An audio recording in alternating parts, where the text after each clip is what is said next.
দশম শ্রেণীর প্রিয় শিক্ষার্থী হালদার স্যার ইউটিউব চ্যানেল থেকে তোমাদের সবাইকে স্বাগতম। আজকে তোমাদের জন্য একটি নতুন ভিডিও নিয়ে এসেছি। ভূগোল দ্বিতীয় পর্যায়ক্রমিক মূল্যায়ন 2026-এর প্রস্তুতিমূলক 40 মার্কের একটি স্কুলের প্রশ্ন আমরা বিশ্লেষণ সহ সমাধান দেখবো এই ভিডিওতে। কাজে তোমরা যারা এখনও আমার চ্যানেলটিকে সাবস্ক্রাইব করনি তারা এখনই চ্যানেলটিকে সাবস্ক্রাইব করে বেল আইকনটি প্রেস করে দাও। এখানে দেখতে পাচ্ছ যে ভূগোল প্রশ্নটি মাধ্যমিক ভূগোল দশম শ্রেণী, ফুল মার্ক 40, টাইম থাকবে 90 মিনিট, আর সাবজেক্ট জিওগ্রাফি এখানে দেখানো আছে। আমি একটু তোমাদের প্রশ্নটি বড় করে দেখিয়ে দিই। প্রথমে 1 নম্বরের প্রশ্ন দেখতে পাচ্ছ, এখানে 8টি এমসিকিউ প্রশ্ন আছে এবং 2 নম্বরে হচ্ছে সত্য মিথ্যা 2-এর 1 এবং 2-এর 2 তো আছে শূন্যস্থান পূরণ, 2-এর 3 স্তম্ভ মিলকরণ, এরপরে 2-এর 4 এক কথায় প্রশ্ন উত্তর দাও। অর্থাৎ 2তে বেশ কয়েকটা পার্ট দিয়ে তোমাদের এই প্রশ্নগুলি দেওয়া আছে। যাই হোক, এরপরে আমরা 2 দেখলাম। এরপরে পূর্ণাঙ্গ প্রশ্ন যেটা আছে সেটা যদি দেখি, 2-এর পরে 3, 2 নম্বরের প্রশ্ন আছে, 4, 5 এরকম করে সম্পূর্ণ প্রশ্ন এখানে আছে। তা আমরা সরাসরি প্রথমেই চলে যাব 1 নম্বরের প্রশ্নের উত্তর বিশ্লেষণে। প্রথমে বৃষ্টিপাত সবচেয়ে কম হয়, তো বৃষ্টিপাত সবচেয়ে কম হয় কোথায় আমরা যদি দেখি একটু, বৃষ্টিপাত সবচেয়ে কম হয় নিরক্ষ জলবায়ু অঞ্চল, ভূমধ্যসাগরীয় জলবায়ু অঞ্চল, তুন্দ্রা জলবায়ু না মৌসুমী জলবায়ু অঞ্চল। আমরা যদি উত্তরটা দেখি, উত্তরটা হবে কি, উত্তরটা হবে তোমার কি হলো, তুন্দ্রা জলবায়ু অঞ্চল। তুন্দ্রা জল অঞ্চলে সারা বছর তাপমাত্রা অত্যন্ত কম থাকে, বাষ্পীভবন খুব কম হয়, মেঘ সৃষ্টি ও বৃষ্টিপাত খুব কম হয়। এরপর আমরা 2 নম্বরের প্রশ্ন দেখব। 2 নম্বরের প্রশ্ন, বিষম মণ্ডলে অন্তর্ভুক্ত স্তরটি হলো, বিষম মণ্ডলের অন্তর্ভুক্ত স্তরটি হলো পারমাণবিক অক্সিজেনের স্তর। ঠিক আছে, এটা পারমাণবিক অক্সিজেনের স্তর। এখন 3/4 ভাগ মেঘাচ্ছন্নতা যে প্রতীক চিহ্ন দিয়ে বোঝানো আছে সেটি হলো 3/4। যদি আমরা অপশন দেখি, এখানে অপশন ঘ নম্বরে অপশন, কারণ আবহাওয়ার মানচিত্রে 3/4 অর্থাৎ 75% মেঘাচ্ছন্নতা আকাশ বোঝাতে এই চিহ্নটি ব্যবহার করা হয়। এরপর পরের প্রশ্ন, মরা কাটালের সময় পৃথিবীর 14 পৃথিবী ও চাঁদ অবস্থান করে কত ডিগ্রিতে? মরা কাটালের সময় পৃথিবী ও চাঁদ অবস্থান করে 90 ডিগ্রিতে। অর্থাৎ মরা কাটালের সময় সূর্য, পৃথিবী ও চাঁদ পরস্পরের সঙ্গে সমকোণে বা 90 ডিগ্রি কোণে অবস্থান করে। এরপরের প্রশ্ন, রেঙ্গুয়েলা স্রোত হলো আফ্রিকা মহাদেশের উপকূল বরাবর প্রবাহিত। তাই এটার যদি উত্তর দেখি, তার উত্তর হবে নিম্নমুখী শীতল স্রোত। রেঙ্গুয়েলা স্রোত দক্ষিণ পশ্চিম আফ্রিকার উপকূল বরাবর দক্ষিণ থেকে উত্তর দিকে প্রবাহিত একটি শীতল সমুদ্র স্রোত। পরের প্রশ্ন হচ্ছে একটি জায়িদ ফসলের উদাহরণ। একটি জায়িদ ফসলের উদাহরণ মূলত বাদাম, কারণ রবি ও খরিফ মৌসুমের মধ্যবর্তী সময় উৎপন্ন ফসলকে জায়িদ ফসল বলে। বাদাম জায়িদ ফসলের একটি উদাহরণ। পরের প্রশ্ন হচ্ছে তোমার 1-7, ভারতের একটি বিকেন্দ্রীভূত শিল্পের উদাহরণ দাও। ভারতের একটি বিকেন্দ্রীভূত শিল্প হচ্ছে পাট শিল্প, কারণ পাট শিল্প উৎপাদন বিভিন্ন স্থানে ছড়িয়ে থাকে এবং কাঁচামালের উৎসের নিকট গড়ে ওঠে, তাই এটিকে বিকেন্দ্রীভূত শিল্পে বলা হয়। পার্বত্য অঞ্চলে রেলপথে যোগাযোগ কম হওয়ার কারণ লেখো। পার্বত্য অঞ্চলে রেলপথে যোগাযোগ কম হওয়ার কারণ হচ্ছে উচ্চ ঢালবিশিষ্ট ভূপ্রকৃতি। পার্বত্য অঞ্চলে ঢাল বেশি থাকায় রেলপথ নির্মাণ অত্যন্ত ব্যয়বহুল এবং কঠিন হয়, তাই রেল যোগাযোগ তুলনামূলকভাবে কম ও অনুন্নত। এরপর আমরা বিভাগ খ যদি দেখি, প্রথমে বিভাগ খয়ে 4টা পার্ট। 2-এর 1-এ সত্যটি হলে সব, মিথ্যা হলে তোমার ভুল লিখো, যেটা হচ্ছে উপযুক্ত শব্দবিশেষ শূন্যস্থান স্তম্ভ মিলকরণ আর 2 এক কথায় উত্তর। তাহলে আমরা প্রথমে দেখব সত্য মিথ্যা। অক্ষাংশ বরাবর পালতোলা জাহাজগুলো চলতে বাধিত হয় বাণিজ্য বায়ুর প্রভাবে। এটা সত্য না মিথ্যা? এটা হচ্ছে ভুল, কারণ বাণিজ্য বায়ু মূলত ক্রান্তীয় অঞ্চলে প্রবাহিত হয়, অক্ষাংশ অঞ্চলে শান্ত বায়ু বিরাজ করে। এরপর প্রশ্ন, কলকাতা একটি সমুদ্র বন্দর। আমরা যদি বলি কলকাতা একটি সমুদ্র বন্দর, এটাও ভুল, কারণ কলকাতা হুগলি নদীর তীরে অবস্থিত একটি নদী বন্দর, কিন্তু সমুদ্র বন্দর নয়। পরের প্রশ্ন যদি দেখি, স্তম্ভ মেলাও, জলীয় বাষ্পপূর্ণ সম্পৃক্ত বায়ু, তারপরে পৃথিবীর আবর্তন গতি এবং তথ্য প্রযুক্তি শিল্প। এটা যদি আমরা উত্তরটা দেখি, সমুদ্র বায়ু হচ্ছে দুপুরবেলা প্রবাহিত। আমরা উত্তরটা 2-এর 2, যেটা সমুদ্র বায়ু বেলা প্রবাহিত হয়, দুপুরবেলা প্রবাহিত হয়। দিনের বেলায় স্থলভাগে দ্রুত উত্তপ্ত হয় এবং সমুদ্র তো শীতল থাকে, ফলে সমুদ্র থেকে স্থলভাগের দিকে বায়ু প্রবাহিত হয়, একে সমুদ্র বায়ু বলে। মরা কাটালের সময় পৃথিবী সাপেক্ষে চাঁদ ও সূর্য অবস্থান করে। পৃথিবী সাপেক্ষে চাঁদ ও 90 ডিগ্রি কোণে অবস্থান। মরা কাটালের সময় সূর্য পৃথিবী চাঁদ সমকোণ অর্থাৎ 90 ডিগ্রি কোণে অবস্থান করার ফলে সূর্য চাঁদের আকর্ষণ বল আংশিকভাবে পরস্পরে বাধা দেয় এবং জোয়ার ভাটা উচ্চতার পার্থক্য কম হয়। এরপরে যদি আমরা বলি স্তম্ভ মিলকরণ, তো জলীয় বাষ্পপূর্ণ সম্পৃক্ত বায়ু, এটা যদি বলি এটার সাথে শিশিরাঙ্ক। তারপর পৃথিবীর আবর্তন গতি উত্তর নিরপেক্ষ এবং তথ্য প্রযুক্তির শিল্প হচ্ছে আউটসোর্সিং। আমরা ২-৩ দেখে নিলাম, এবার ২-৪। ২-১ কথার উত্তর। উত্তর বলতে কোনো স্থানে উষ্ণতা, বৃষ্টিপাতের রেখাচিত্রের মধ্যভাগ স্ফীত উষ্ণতা রেখা এবং আর্দ্র শীতকাল কোন জলবায়ুকে সূচিত করে? ভূমধ্যসাগরের জলবায়ু। হ্যাঁ, তারপরের প্রশ্ন হচ্ছে তোমার গিয়ে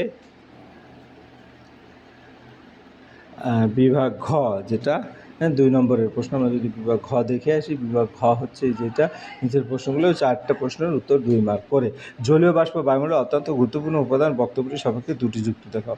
যেমন একটা হচ্ছে বৃষ্টিপাতের উৎস। জলীয় বাষ্প ঘনীভূত হয়ে মেঘ, কুয়াশা, শিশির ও বৃষ্টিপাত সৃষ্টি করে।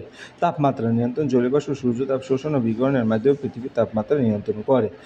পরের প্রশ্ন হচ্ছে তোমার 3-2 মহাদেশগুলোর পশ্চিমে কেন বড় বড় মরুভূমির সৃষ্টি হয়েছে? মহাদেশগুলোর শীতল সমুদ্র স্রোতের প্রভাব। পশ্চিম উপকূলে বরাবর শীতল সমুদ্র স্রোত প্রবাহিত হয়, ফলে বায়ুতে জলীয় বাষ্পের পরিমাণ কম থাকে। উপক্রান্তীয় উচ্চচাপ বলয়। এই অঞ্চলে বায়ু নিম্ন গমন ঘটে, ফলে মেঘ গঠন ও বৃষ্টিপাত কম হয়, ফলে পশ্চিমাংশে সাহারা, কালিহেরি, আটকামা প্রভৃতি মরুভূমি গড়ে ওঠে। পরের প্রশ্ন হচ্ছে 3-4 ক্যানাল কাকে বলে? মানুষের দ্বারা খননকৃত কৃত্রিম জলপথকে ক্যানাল বা খাল বলা হয়। উদাহরণ সুয়েজ ক্যানাল, পানামা ক্যানাল। পরের প্রশ্ন অরুণাচল প্রদেশে জনঘনত্ব কম হয় 2টি কারণ উল্লেখ করো। অঞ্চল দুর্গম, পার্বত্য প্রকৃতি এবং পরিবহন ও যোগাযোগ ব্যবস্থা অনুন্নত। অতিরিক্ত কারণ যদি বলে ঘন বনভূমি ও সীমিত কৃষিযোগ্য জমি। পরের প্রশ্ন হচ্ছে 3টি বিষয় ভিত্তিতে ক্রান্তীয় ঘূর্ণিঝড় ও প্রতিহিত ঘূর্ণিঝড়ের মধ্যে পার্থক্য নির্ভর। ক্রান্তীয় ঘূর্ণিঝড় প্রতিহিত ঘূর্ণিঝড়ের মধ্যে কয়েকটি গুরুত্বপূর্ণ পার্থক্য রয়েছে। ক্রান্তীয় ঘূর্ণিঝড় কেন্দ্রে নিম্নচাপ থাকে, কিন্তু ঘূর্ণিঝড়ের কেন্দ্রে উচ্চচাপ থাকে। ঘূর্ণিঝড়ে বায়ু চারিদিক থেকে কেন্দ্রের দিকে প্রবাহিত হয়, পক্ষান্তরে প্রতি ঘূর্ণিঝড়ে বায়ু কেন্দ্র থেকে চারিদিকে ছড়িয়ে পড়ে। ক্রান্তীয় ঘূর্ণিঝড়ে প্রচুর মেঘ, প্রবল বৃষ্টি এবং ঝড়ো হাওয়া দেখা যায়, ফলে ব্যাপক ক্ষয়ক্ষতি হয়ে থাকে। অন্যদিকে প্রতি ঘূর্ণিঝড়ে সাধারণত আকাশ পরিষ্কার এবং আবহাওয়া শুষ্ক স্থিতিশীল থাকে। তাই ক্রান্তীয় ঘূর্ণিঝড় ধ্বংসাত্মক হলেও প্রতি ঘূর্ণিঝড় সাধারণত শান্ত আবহাওয়া সৃষ্টি করে। পরের প্রশ্ন হচ্ছে তোমার নদীতে বন্যা আসার 3টি কারণ। আমরা যদি নদীতে বন্যা আসার প্রধান কারণগুলোর মধ্যে অন্যতম হলো অতিবৃষ্টি।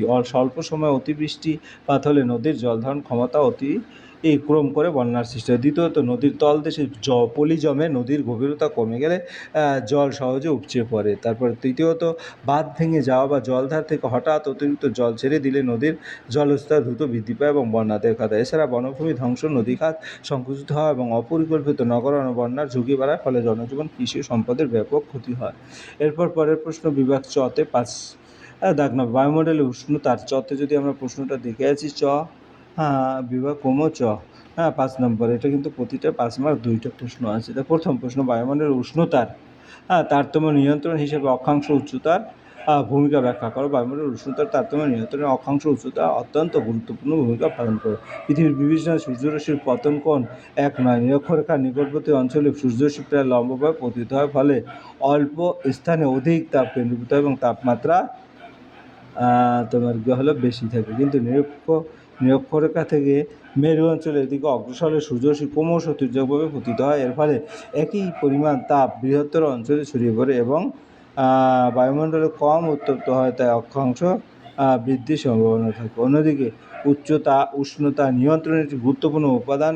উচ্চতা বৃদ্ধির সঙ্গে সঙ্গে বায়ুর ঘনত্ব, জলীয় বাষ্পের পরিমাণ কমে যায়, ফলে বায়ুমণ্ডলের তাপ ধারণ ও শোষণ ক্ষমতা হ্রাস পায়। সাধারণভাবে প্রতি 165 মিটার উচ্চতা বৃদ্ধিতে তাপমাত্রা প্রায় 1 ডিগ্রি সেলসিয়াস কমে, যার স্বাভাবিক তাপমাত্রা হ্রাসের নামে পরিচিত। এই কারণে সমুদ্রপৃষ্ঠ থেকে তাপমাত্রা কলকাতার তুলনায় অবস্থিত স্থানের তুলনায় পাহাড়ি অঞ্চলের দিকে শীতল হয়। উদাহরণস্বরূপ, দার্জিলিংয়ের তাপমাত্রা কলকাতার তুলনায় অনেক কম। সুতরাং অক্ষাংশ উচ্চতার পৃথিবীর বিভিন্ন অঞ্চলের উষ্ণতার তারতম্যের উপর ভিত্তি করে নির্ভরশীল হবে না। তারতম্য নির্ধারণ প্রধান নিয়ন্ত্রক হিসেবে কাজ করে।